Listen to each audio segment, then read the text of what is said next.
Okay.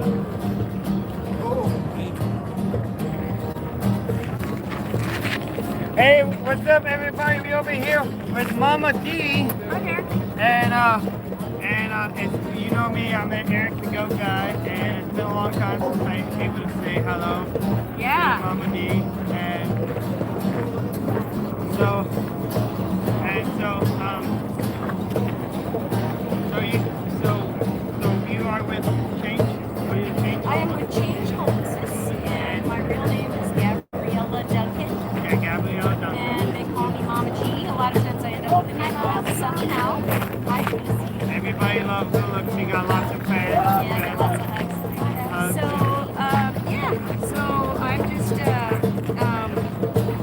hanging out at the encampment, and I got asked to be the camp mother at Chaz, otherwise known as Cap Hill.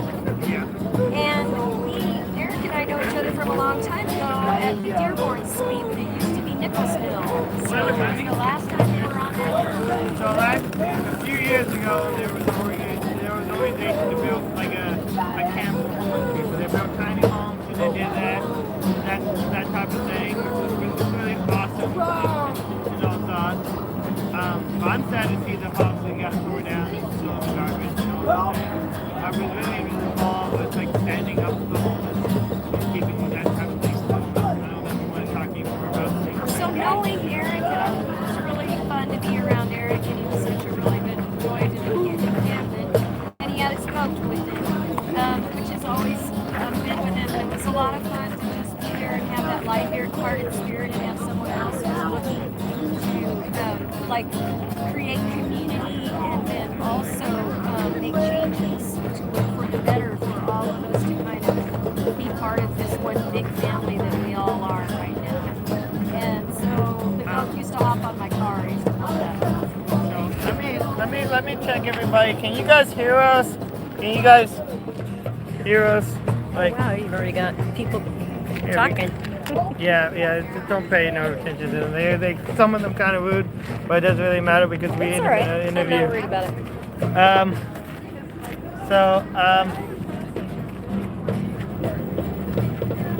Wow, that's amazing. Yeah. So this is Mama D, and so yeah, you've done a lot of work with the homeless encampments throughout the years. You did Nickelville and all the tent houses and stuff. Yeah, I lived at Tent City 4. Tent City 4. I lived in a car and rolled around for a while and got picked on a lot by the police, which was really unfortunate. You know. And there's a lot of police brutality, especially when it comes to the homeless people, because I feel like when you're homeless, you kind of get put in you get labeled, right? You get labeled, like, you know, and people don't like labeling people, especially the labels are negative, you know? Yes. You don't want to define somebody with the negative qualities, you know? Right. You know, or what you could perceive as their negative qualities, you know? You know, you don't want to define somebody by the color of skin or or how much money they have or what they have, you know, but you should define people by what they are trying to do and their purpose and what their heart soul does to what makes you sing and what makes you be a part of a movement. I think if we are involved in movements and we're angry all the time, our anger is going to bleed in through those movements. And so I think when we do moments that are very intentional, we also give ourselves more space for acceptance within different types of people and all different cultures of people. Yeah. So, you know, and that's why I would love that I'm able to use my goat to not only stand up for, you know, my own rights and my own thing, but to stand up for the commonality of people, you know, because, like, you know, I mean, homeless people have rights. And that little sign that says that the shelter people are, what is it? It says, without shelter, people die. And that's what happens. Yeah, exactly. Anybody without shelter, people need shelter. You know, people need help, and I'm really heartbroken to see the people that need the most help have the least help. at least attention to society. People that need the most help and assistance from society is generally the people that society forgets the most. Right. Yeah. And that's like, and so like, and that's typical of, people, and, like that's typical of the African American society.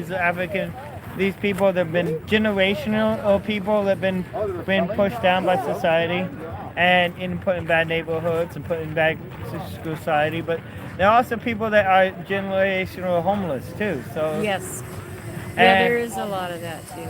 Like so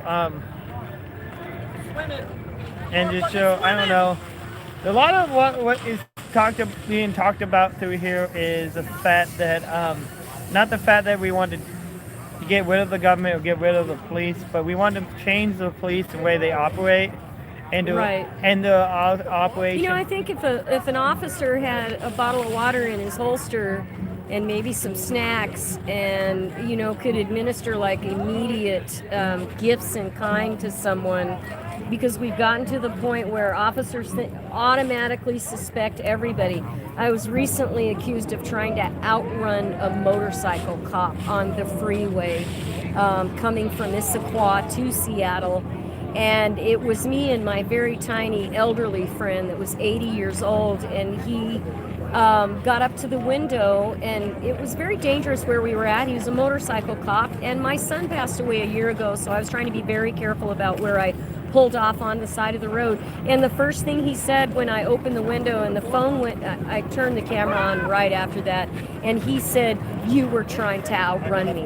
And he's looking at two people with silver hair who just go around helping homeless people, who just go doing these types of things, and made a lot of assumptions. Then the second thing he did was, since I am homeless, I have an address in Seattle to get mail at, and then I have a P.O. box in Issaquah because I started out there.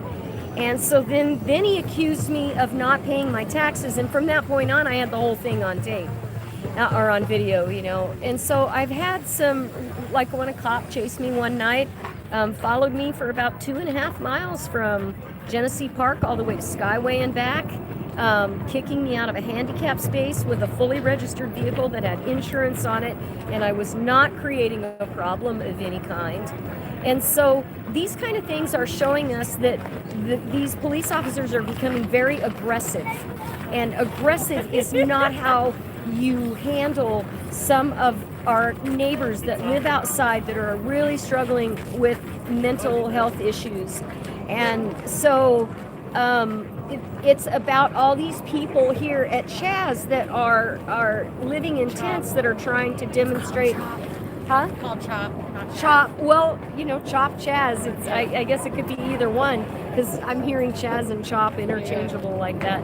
But anyway, I just really feel like there's a whole lot of people out there that really need help right now, and there's no housing. I've been outside and on the streets 10 years, and people can't understand. Well, I haven't been outside 10 years. I'm back up a little bit. I have a house, but I've been outside for a long time, and so I keep involved with the community. I don't ask for money. I don't ask people to give me anything.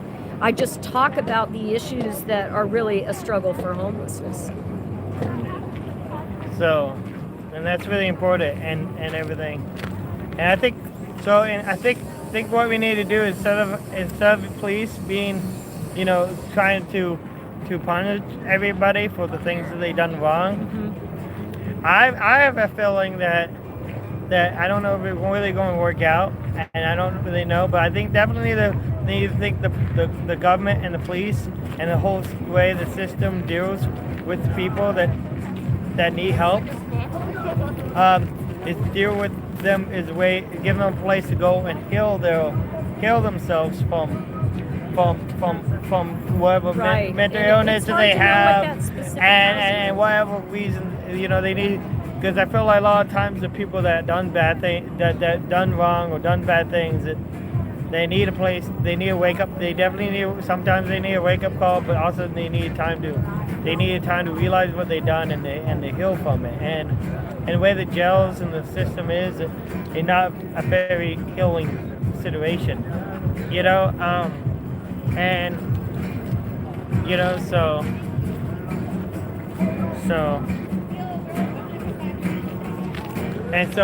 you need to, you know. So I say, give them a place to go and heal the, you know, and give people a place to go heal people, because the